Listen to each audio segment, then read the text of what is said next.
Restez connectés pour écouter cette prédication du pasteur Daniel Vindigny. Ce programme vous est proposé grâce au soutien des partenaires du ministère Salut pour le Monde et des abonnés de la chaîne YouTube du pasteur Daniel Vindigny. Voilà qu'il est parlé ici de Melchisédek. Je voudrais dire que quand nous voyons l'histoire d'Abraham avec Melchisédek, il y a deux choses très importantes. Il y a la Sainte Seine et il y a la dîme. Bien. Donc, il faut comprendre que tant que je ne suis pas dans la parole de justice et quand je n'ai pas compris ce qu'est la justification de Dieu pour moi, l'amour de Dieu pour moi, je ne peux pas comprendre les problèmes d'argent de la même façon. Cela veut dire que tant que je suis au lait spirituel, je ne peux pas comprendre le principe du don, de l'offrande, le principe de la dîme. Et je voudrais dire tout de suite que ceux qui essaient d'expliquer la dîme ou qui veulent faire donner la dîme, ceux qui veulent le faire auprès de gens qui ne sont pas spirituels, se trompent. Nous ne devrions pas essayer d'entraîner les nouveaux chrétiens dans la dîme tant qu'ils n'ont pas compris certains autres principes. Amen. Je le dis par expérience, tous les nouveaux convertis, nous devrions les laisser expérimenter la grâce de Dieu et donner avec inspiration et liberté avant de leur expliquer le principe de la dîme. Alléluia. Et nous devrions faire très attention de ne pas attaquer ce sujet avec les légalistes. Et nous devrions faire très attention de ne pas choquer et détruire des cœurs qui viennent au Seigneur par des principes légalistes. La dîme ne doit pas être prêchée, nous ne devrions pas parler de la dîme sous un aspect légaliste.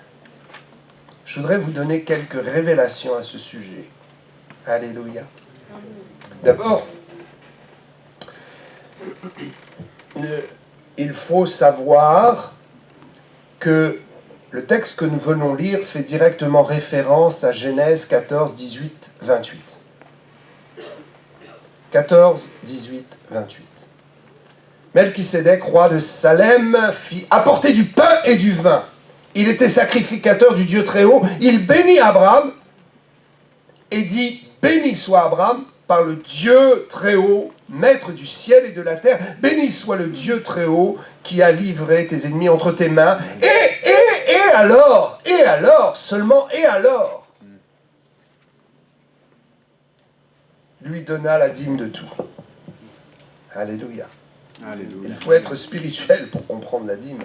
Et il faut arrêter d'embêter les gens avec ça, tant qu'ils ne sont pas avancés dans la communion avec Dieu. Ok, tout d'abord, je voudrais dire une chose. Le principe biblique à propos du don. Dieu n'a pas besoin de votre argent.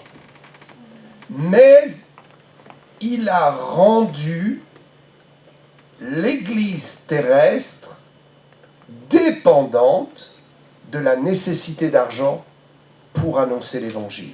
Je vais vous dire un secret. Plus l'Église a d'argent, si elle cherche l'Esprit, plus vite elle produira un réveil. Alléluia. Amen. Plus vite elle sauvera les membres de votre famille. Plus vite elle sauvera vos enfants. Amen. Regardez une église qui a de l'argent et qui peut organiser des Noëls extraordinaires pour les enfants, des sorties extraordinaires pour les jeunes. Une église qui a les moyens de payer cela, Amen. forcément gagnera plus vite des gens qu'une église pauvre. La pauvreté ne peut pas servir Dieu. Amen. La richesse servira Dieu. Amen. Et qu'on le veuille ou qu'on ne le veuille pas, qu'on discute sur ce sujet, on peut en discuter, les faits sont là. Les faits sont là. Amen. J'ai parcouru beaucoup d'endroits dans le monde, j'ai vu de grandes églises, et à chaque fois, j'ai vu que ceux qui réussissent dans l'évangile sont très bénis financièrement, et que les finances sont au service de Dieu d'une façon merveilleuse. Amen. Il nous faut absolument que l'argent devienne l'esclave de Dieu. Il faut cesser d'être esclave de l'argent mais il faut être béni pour que l'argent soit notre esclave. Amen. C'est une réalité. Donc je voudrais juste rappeler un principe. Il y a dans la Bible le principe de la dîme, le principe de l'offrande et le principe de l'aumône. 3 principes de don. Il faut donner à Dieu. Mais il faut faire attention de donner en fonction du niveau de notre foi. Et il ne faut pas nous laisser condamner. Quelqu'un qui arrive au Seigneur, d'abord quelqu'un qui n'a pas le Seigneur, naturellement, sans connaître Dieu, fera l'aumône. Et sa conscience lui dira de donner à un pauvre. Regardez les gens du monde. Même ceux qui sont très avares. De temps en temps, ils donnent une pièce à un clochard. Ils donnent une pièce et ils donnent quelque chose à quelqu'un qui leur demande. Ça, c'est l'aumône. Ça s'appelle le principe de l'aumône. Et tout chrétien devrait faire l'aumône. Il faut arrêter de dire « Ah oui, mais si je lui donne 1 euro, il va aller s'acheter un litre de vin. » Il faut raisonner différemment. Il faut dire « Je prie afin que son estomac parle plus fort que sa tête. » Et que moi, l'argent que je sème dans sa vie ne serve pas à l'alcool. Et on peut lui dire d'ailleurs. Et on peut aussi l'amener et lui payer un bon sandwich et un bon repas. Est-ce que ça vous est déjà arrivé en tant que chrétien de faire l'aumône à ce point-là et de réjouir le ciel, de prendre par la main un clochard et de l'amener au McDo? Pardon, excusez-moi, je ne veux pas faire de publicité. De l'amener au fast-food. Ou de l'amener dans un magasin, s'asseoir, manger un bon sandwich et boire un bon café ou autre chose. Est-ce que ça vous est déjà arrivé de prendre 10 minutes, un quart d'heure du temps de votre vie pour faire l'aumône? Parce que l'aumône, c'est biblique. Et si les gens du monde sont capables de le faire, alors n'ayons pas à rougir quand nous nous présenterons devant Dieu et disons, nous avons été pas moins que les gens du monde. Parce que sans Christ, nous étions capables de le faire. Alors avec Christ, cela devient naturel. Donc l'aumône, ça, il faut être dans les proportions, n'est-ce pas? L'aumône, ce n'est pas de se dépouiller de son argent. L'aumône, c'est juste de faire des gestes pour, juste sur un temps, bénir quelqu'un et profiter de lui donner un partage d'espoir. Amen. La nourriture du corps et la nourriture de l'esprit. Ça, c'est un bon fonctionnement pour la croissance de l'Église. Et c'est une bénédiction. Et j'ai eu des moments où j'ai béni des gens défavorisés et où j'ai senti le Saint-Esprit vibrer en moi. L'expérience du Saint-Esprit peut se faire tellement partout. Je vis l'expérience du Saint-Esprit qui vibre en moi, dans l'Église, je le vis dans ma maison, et je le vis aussi quand je fais l'aumône, et que je sens le cœur de Dieu réjoui. Parce que j'ai libéré juste quelques instants la souffrance de quelqu'un, et je lui ai donné l'espoir. C'est surtout cela qui compte. L'espoir que je vais lui donner, concrètement. C'est ce que Dieu fait avec nous, n'est-ce pas? Il nous donne l'espoir en nous apportant le pain de vie et en nous délivrant, en nous guérissant. Et si vous ne croyez pas à la guérison, il faut y croire. Venez dans nos services de guérison, je prierai pour vous. L'aumône, l'offrande, ça c'est ce que nous donnons quand nous sommes chrétiens. C'est-à-dire que, avant même de parler de la dîme, parlons d'offrande. Et disons à ceux qui se convertissent, tu sais, c'est une bénédiction de pouvoir semer dans le royaume de Dieu. Ne lui dites pas qu'il doit donner 10%, dites-lui qu'il doit semer selon son cœur. Et quand il sera arrivé à maturité, qu'il aura compris les fondements de la parole, alors on pourra lui expliquer l'option de la dîme et ce que la dîme peut produire de supérieur par rapport à l'aumône et par rapport à l'offrande. Parce que si l'aumône produit une bénédiction dans votre vie, l'offrande produit une bénédiction supérieure. Amen. Et la dîme produit une bénédiction encore supérieure. Mais il faut être spirituel pour arriver à ce niveau-là. Et il ne faut pas brûler les étapes. Un chrétien qui n'est pas capable de donner d'offrande dans l'église, je lui dis, écoute, commence par expérimenter l'aumône. Prends quelqu'un qui a vraiment besoin par la main, amène-le manger quelque part ou paie-lui un petit panier de courses. Et au moment de Noël, regarde si ton voisin a de quoi payer quelques cadeaux à ses enfants et fais juste un petit geste. Tu vivras déjà le ciel. Et puis quand ils sont dans l'église, on leur dit, il faut donner un peu, il faut payer l'église, il faut au moins être logique. Il faut payer sa chaise. Il y a des chrétiens ou des gens qui se convertissent, qui viennent à l'église et qui ne donnent jamais un seul euro. J'ai grand pitié de leur âme. Parce que je ne leur parle pas de la dîme, mais je leur dis, écoutez, payez au moins votre chaise. Et le mot payer devient comme quelque chose de blasphématoire dans leur esprit. Parce que tout est gratuit en ce monde. Mais nous vivons dans des associations où nous devons payer nos loyers, nos charges. Et il faut aussi payer quelque chose pour le pasteur qui est à plein temps. Il va vivre de quoi? Et puis il faut payer le fonctionnement, et puis l'école du dimanche. Parfois nous dégageons des sommes pour l'église du dimanche, pour les enfants, pour l'école du dimanche. Pour nos enfants qui sont de l'autre côté. Et il y a des parents qui viennent avec leurs enfants, ils ne donnent jamais rien. Et ce n'est pas bien. Ce n'est pas respectueux vis-à-vis de l'Église, vis-à-vis de Dieu, et ce n'est pas un comportement digne dans la société humaine. Il faut au moins donner un petit quelque chose. Donc on leur dit, donnez au moins une petite offrande pour nous aider à payer les charges, que ce ne soit pas toujours les mêmes qui supportent. Et on veut le dire dans l'amour. On ne condamne pas, parce que ceux qui n'ont pas compris le message, on ne les mettra pas dehors. On n'exclut pas quelqu'un de l'Église parce qu'il n'a jamais donné d'argent. On l'exclut parce qu'il est méchant et il détruit l'Église. Amen. Mais on ne l'exclura jamais parce qu'il ne donne rien. Alors, l'offrande, c'est cela. Et la dîme, c'est quelque chose de supérieur. C'est l'excellence. Et si nous pouvons rentrer dans cette excellence, ou commencer à aller vers cette excellence, alors béni soit Dieu, un jour nous l'atteindrons et nous verrons le plein bénéfice de cette excellence. Je voudrais juste faire une parenthèse. Beaucoup de gens disent, est-ce qu'on peut afficher Matthieu 6, 2 ?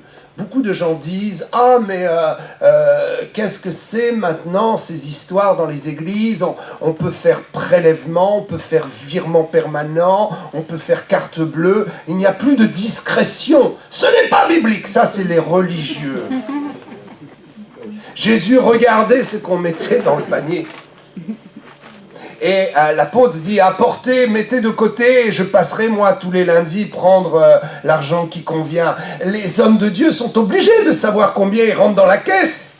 Les trésoriers de l'église sont obligés de savoir combien vous donnez. Comment voulez-vous? On ne va pas non plus donner tout par espèce. Et non, à un moment donné, il faut comprendre la parole de Dieu. La parole de Dieu ne dit pas que l'offrande et la dîme doivent être secrètes. C'est une hérésie. Comprenons que dans notre façon de donner, il y a 3 stades. L'aumône, l'offrande et la dîme. Et que c'est seulement au sujet de l'aumône que Dieu nous demande d'être discret. Oui. Mais l'offrande et la dîme n'est pas une discrétion. C'est une joie, on en est fier. On est heureux de le faire. Et si le conseil d'administration, le pasteur ou le trésorier est au courant de combien je donne, eh bien je me réjouis. Il se réjouit. Et si un frère sait que je donne ma dîme, je deviens un témoignage pour lui. Ben oui. C'est logique, regardez ce texte. Lors donc que tu fais l'aumône, n'est pas dit lorsque que tu donnes ta dîme, ou que tu donnes tes offrandes à Dieu, ne sonne pas de la trompette devant toi, comme font les hypocrites dans les synagogues et dans les rues. Hey, j'ai pris un clochard, vous m'avez tous vu. J'amène au fast-food un clochard. Laissez-moi passer devant à la caisse, là. J'ai une urgence. Non, les gars, ça c'est dans le secret avec Dieu, ça n'a pas besoin d'être connu. Afin d'être glorifié par les hommes, on cherche à être reconnu et glorifié par les hommes. Je vous le dis en vérité, ils reçoivent leur récompense. Waouh! La Bible dit, celui qui reçoit sa récompense sur terre, qu'il prenne garde, parce qu'il risque de ne plus en avoir au ciel. La suite du texte nous dit, mais quand tu fais l'aumône. Pourquoi les religieux et les pasteurs ont évacué cela et ont prêché que ta main droite, gauche ne sache pas que ta main droite fait ce que fait ta main droite. Mais quand tu fais l'aumône, que ta main gauche ne sache pas ce que fait ta droite, afin que ton aumône se fasse en secret. Et là, on a dit, quand vous donnez à Dieu, c'est en secret. C'est écrit clairement. Alors arrêtons notre hypocrisie et soyons fiers de nous engager pour Dieu. Amen. Cette parenthèse étant faite, je voudrais en revenir à Abraham. Je voudrais soulever le fait que nous devons bien lire ce qui est écrit. Abraham a partagé le pain et le vin, et ensuite il donna sa dîme. Ok. Tant qu'un chrétien n'a pas la pleine connaissance de la communion avec Jésus, à quoi ça sert de l'embrouiller avec des histoires de dîmes et d'argent régulier? La dîme, c'est le 10% de tous mes revenus, de ce que je gagne, ce qui rentre dans ma maison. À chaque fois qu'il rentre une somme d'argent dans ma maison, alors si je veux atteindre ce niveau d'offrande, je dois dire il faut minimum 10% prélevé pour Dieu. Mais cette compréhension-là est pour les gens qui sont mûrs dans l'esprit, pour ceux qui n'en sont plus au lait. Cette compréhension est pour ceux qui ont dépassé le stade de la communion. Ils prennent la Sainte Seine, ils ont pris leur baptême d'eau, ils communient avec Dieu, ils prennent la Sainte Seine en connaissance de cause. Alors, ils peuvent recevoir, plus qu'un enseignement, une révélation. Et je voudrais arriver à ce deuxième point. Abraham a pu donner sa dîme une fois qu'il eut la communion, une fois qu'il a été élevé dans l'esprit, une fois qu'il a connu qui était son Seigneur. Alors, écoutez bien, spontanément, il a été inspiré pour donner 10%. Amen. Il revenait de la vallée des rois. Alléluia. Il revenait d'où? De la vallée des rois. Il venait d'avoir eu une grande victoire et une conquête extraordinaire. Non pas sur des esclaves, non pas sur des petits batailleurs. Il a eu la victoire sur les rois. Alléluia. C'est quand Dieu va te montrer sa puissance et que tu vas commencer à régner, que tu vas avoir un butin et que tu vas dire il faut que je donne 10% parce que ça c'est le produit de ma victoire sur les rois impies, sur la puissance de ce monde. Il venait de la vallée des rois et il donna spontanément son butin, 10% de son butin, par révélation. Est-ce que Melchisédek lui a dit tu dois donner? Non. Est-ce que quelqu'un avant lui avait dit tu dois donner? Non. Est-ce que la loi lui avait dit tu dois donner? Non, la loi n'existait pas. La loi est arrivée 450 ans plus tard. 450 ans plus tard, la loi dira tu dois donner 10%. Mais la loi n'était pas là. Il a donné par inspiration, par révélation. Et nous devons donner notre dîme par révélation. Ne poussez jamais personne à donner 10% de son revenu s'il n'a pas une révélation personnelle. Arrêtons d'embêter les gens avec cela. Vous savez, il faut être un bon trésorier pour Dieu. Dieu est un grand mathématicien. Le plus grand mathématicien qui soit. J'ai vu des chrétiens, je n'aurais jamais prêché la dîme, je leur ai juste dit, vous savez, écoutez, soyez gentils, donnez quelque chose pour Dieu, donnez des offrandes, j'ai besoin pour évangéliser. Et quand on fait le compte sur l'année, leurs offrandes ont dépassé leur dîme. Ok, le montant de ce qu'ils ont donné en offrande sans jamais appliquer la dîme a dépassé ce qu'ils auraient donné en appliquant la dîme.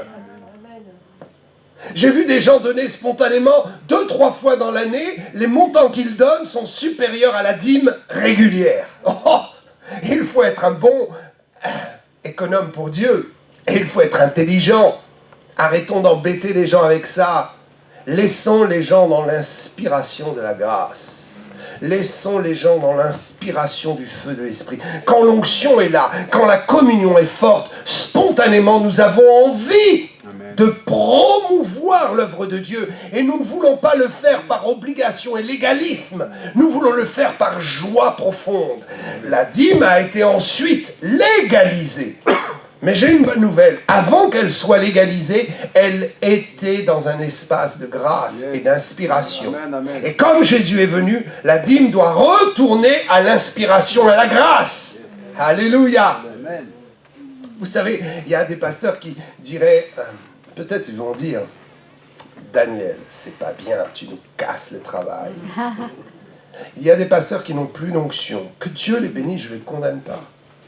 Ils ont été détruits, affaiblis par le ministère, les rangs se vident, et il faut payer le loyer, et il faut payer le salaire. Donc on se raccroche à quoi? Au légalisme.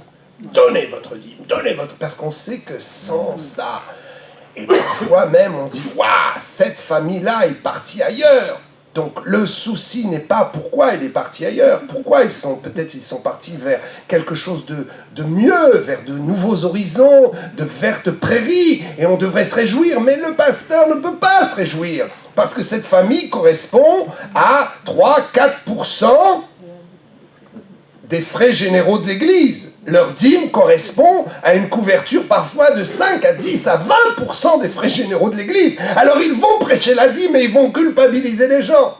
Oh mes amis, nous sommes humains. Il faut parler franchement des choses, n'est-ce pas? Et il faut arrêter nos hypocrisies. Il faut arrêter, il faut laisser les gens libres.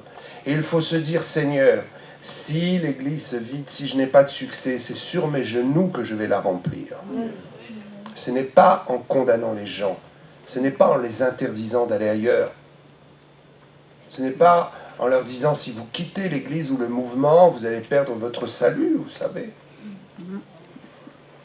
Laissons le Saint-Esprit convaincre. Amen. Donc, Abraham a donné spontanément, 1, après la communion, 2, sans avoir été inspiré par un légalisme.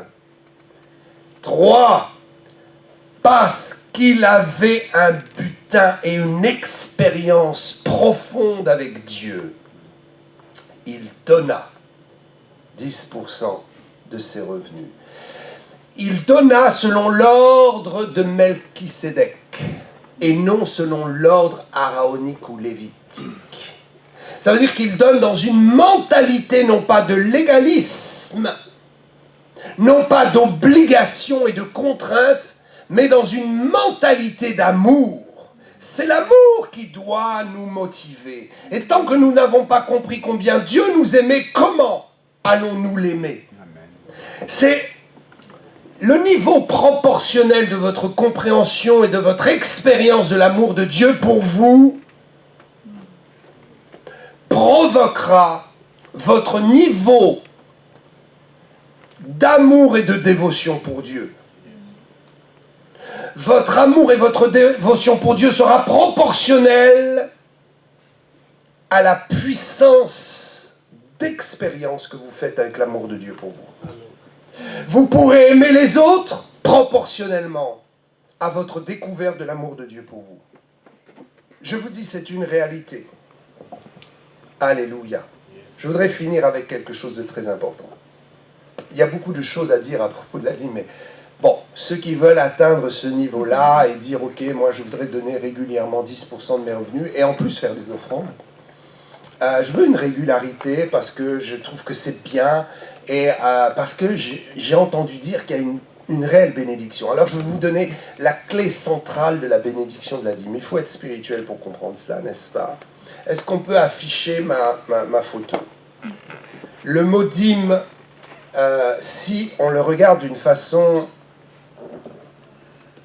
plus précise, plus théologique, le mot dîme est intervenu dans le langage hébreu. Ok? Quand Melchisédek, qui est Jésus, a parlé à Abraham, il lui a parlé en hébreu. Et donc, cette notion de 10% est arrivée pour la première fois d'une façon très claire dans la Bible. Et donc, c'est en hébreu que le mot a été cité. Et le mot hébreu pourrait se prononcer par maaser. Maaser, c'est la dîme. Et dans l'hébreu, le mot maaser contient 4 lettres. la lettre bleue et les 4 lettres, les 3 lettres vertes.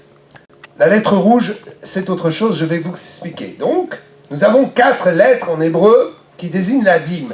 Et la révélation, ce que nous pouvons trouver l'extraordinaire dans ce mot, c'est que si nous prenons les 3 dernières lettres, parce que vous savez que l'hébreu ne se lit pas comme le français ou l'anglais ou autre, de la gauche vers la droite, mais inversement, de la droite vers la gauche.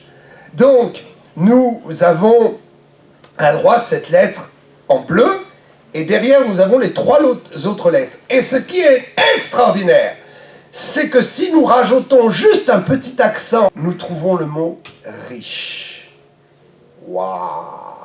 Juste un accent. Asher veut dire riche. Dans le mot dîme, nous avons le mot riche. Amen. Nous avons les 3/4 du mot qui contient la richesse. Écoutez bien, il y a une part que Dieu retient et les 3/4 qui sont une bénédiction pour notre vie. Quand nous donnons la dîme, nous devenons riches.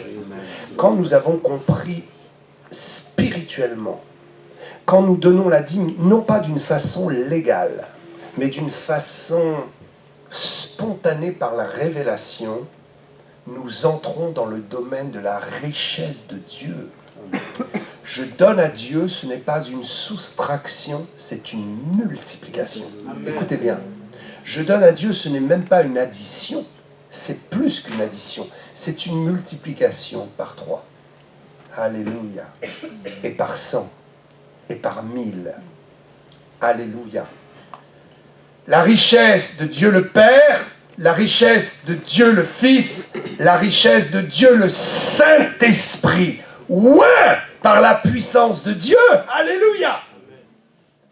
Oh, nous ne sommes pas là pour faire de l'exégèse ou de la théologie. Mais il est clair de comprendre que ce que je donne à Dieu est amplifié dans l'expansion de la richesse du Père, du Fils et du Saint-Esprit. Je deviens riche quand je donne ma dîme.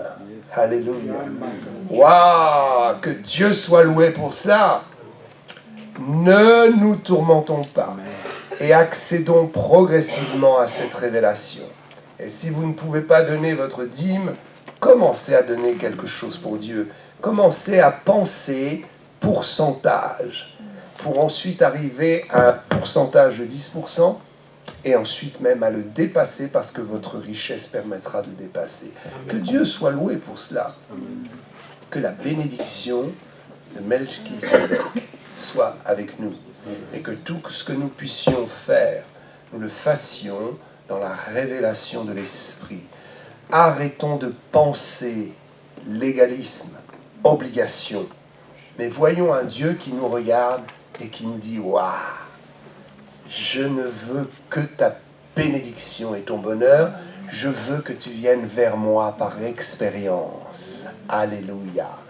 La Bible dit « J'attirerai ». Nous devons être attirés vers les choses de Dieu et non pas contraints d'y venir par peur ou par crainte d'un châtiment. Que Dieu nous bénisse. Alléluia. Est-ce qu'on peut se lever? Amen. Le pasteur Daniel Vindini est l'auteur de plusieurs livres d'édification sur la foi chrétienne à succès. Le ministère Salut pour le Monde a la joie de vous annoncer la sortie de son dernier ouvrage sur le thème de la délivrance, qui sera assurément pour vous une source de croissance spirituelle et de bénédiction. Découvrez l'intégralité des titres disponibles sur la page boutique du site www.salutpourlemonde.com. There is power in the name of Jesus.